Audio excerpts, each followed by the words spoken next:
I started catfishing lonely strangers. Online as a harmless prank, but when one victim tracked me down, a terrifying car accident exposed my lies and forced me to face the real consequences. Hey everyone, welcome back to the channel. Today's story is a chilling reminder of how a simple online lie can spiral into real-world chaos, the kind that leaves scars, both literal and emotional. It's drawn from the experiences of a woman named Taylor, 29, who shared her ordeal anonymously on a forum because the guilt still weighs on her. This isn't some far-fetched thriller. It's the sort of thing that happens every day in the shadows of social media. Fake profiles, stolen hearts, and accidents that shatter illusions. If you've ever swiped right on a stranger or wondered who's really behind the screen, this one's going to make you think twice. Settle in and let's unravel it. My name is Taylor. 3 years ago, I was living in a cramped apartment in Chicago, working a dead-end job as a barista while dreaming of something more. I was single, bored, and scrolling through dating apps late at night like everyone else. That's when I stumbled into catfishing. Not for money at first, just for the thrill. I'd create fake profiles using photos from random Instagram accounts, pretty girls with perfect lives, adventure shots from beaches I'd never seen. I'd chat with guys, build these fantasy connections, and ghost when it got too real. Harmless, right? A ego boost on lonely nights. Then I met, or rather invented a meeting with Ryan. He was 32, a construction foreman from a small town in Wisconsin, about 2 hours north. His profile popped up on a site for real connections, whatever that means. He was handsome in a rugged way, with kind eyes and posts about hiking and his rescue dog. I used photos of a model I'd found online, long blonde hair, yoga poses, a bio about being a freelance photographer traveling the world. I called her Emma. Our chat started innocent. Ryan was recently divorced, lonely after his ex left him for someone more exciting. He opened up about his life, long days on job sites, weekends fishing with his buddies, dreams of starting his own contracting business. Emma was his escape, flirty, adventurous, always saying the right things. I'd stay up late researching places she'd visited, weaving stories of sunsets in Bali or cafes in Paris. It felt like writing a novel, with Ryan as the unwitting hero. Months passed. What started as a prank deepened. Ryan shared vulnerabilities I'd never expected, his fears of never finding real love, the way his ex had cheated and left him broke. I felt a twinge of guilt, but pushed it down. It's just online, I'd tell myself. No one gets hurt. He started talking about meeting. Come to Wisconsin, he'd say. I'll show you the real stars, no city lights. I dodged, making excuses about travel schedules. But he persisted, and part of me, the real me, started to like him. His messages were genuine, sweet. For the first time, I wondered what it would be like if Emma was real. Then came the turning point. One night, after a bad shift at work, I drank too much wine and agreed to meet. Okay, I typed as Emma. Next weekend, I'll drive up. Panic set in the next morning. What was I thinking? I couldn't show up as myself. Short brown hair, average build, nothing like the goddess in the photos. I'd have to ghost him, block everything. But Ryan was ecstatic, sending plans for a picnic by the lake, a cozy cabin rental. This is it, Emma, our fresh start. I tried to back out, but he wouldn't let me. If you're scared, I get it, he messaged. But trust me, you're worth the wait. Guilt gnawed at me. I decided to come clean anonymously, maybe send an email explaining it was a joke gone wrong. But before I could, things escalated. Ryan started digging. He reverse image searched Emma's photos, something I hadn't anticipated. He found the real model's Instagram, realized it was fake. Instead of blocking me, he got angry, hurt. He messaged, "Who are you really? Why would you do this?" I froze, deleted the profile. But Ryan was resourceful.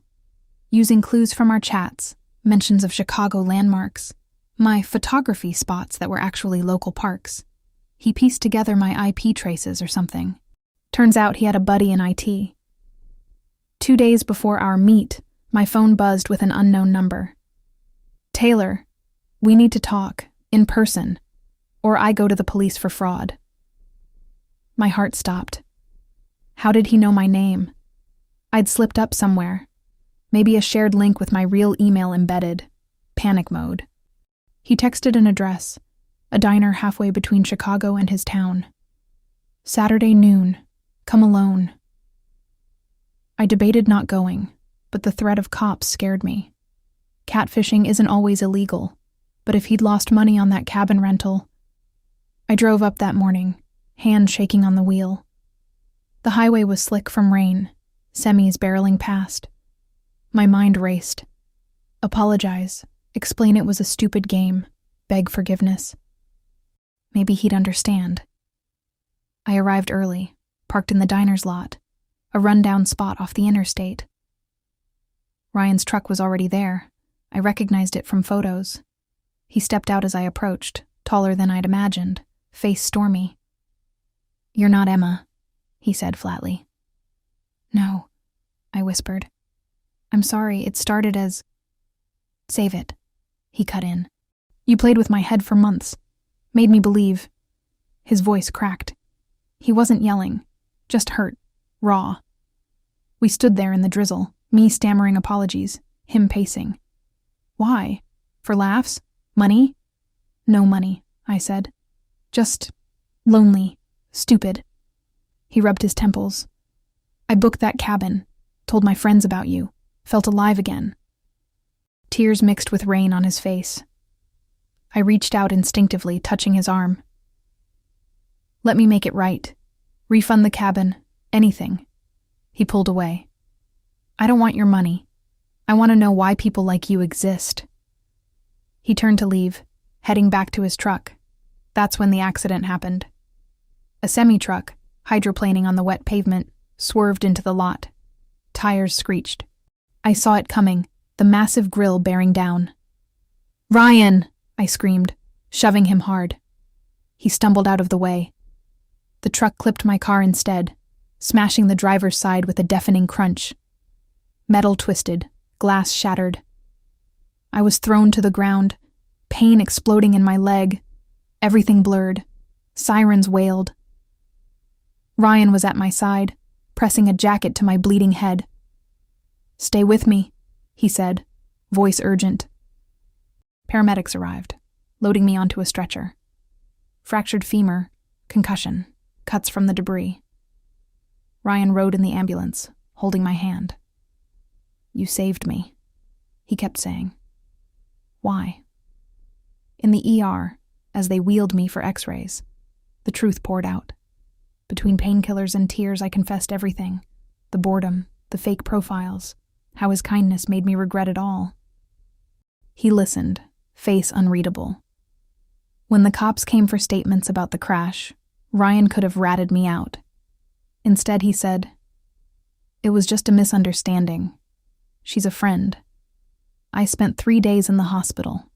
Ryan visited every day, brought coffee, magazines, even walked my dog after getting my keys from the impound. "I looked you up," he admitted on day 2. "After the profile thing. Found your real Facebook. You're normal. Kind of cute, actually." He smiled faintly. We talked. Really talked. About his divorce, my dead-end job, how online lies fill voids but leave bigger holes. The accident report came back. Driver error on the semi, no charges. My insurance covered most, but Ryan helped with the deductible. "Call it even," he said. "You pushed me out of the way." Discharged with a cast and crutches, I expected him to vanish. But he drove me home to Chicago, stayed for dinner, take-out pizza on my couch. "This is weird," I said. "You should hate me." "I did," he admitted. "But that shove, actions speak louder than profiles." We laughed, tentatively. Over the next weeks, texts turned to calls to visits. He showed me Wisconsin trails, on crutches, slowly. I introduced him to Chicago's hidden spots. It's been 2 years now. We're engaged. Real this time. No filters. Ryan's business took off. I quit the coffee shop to freelance as a graphic designer, warning friends about online dangers. The scar on my leg reminds me daily.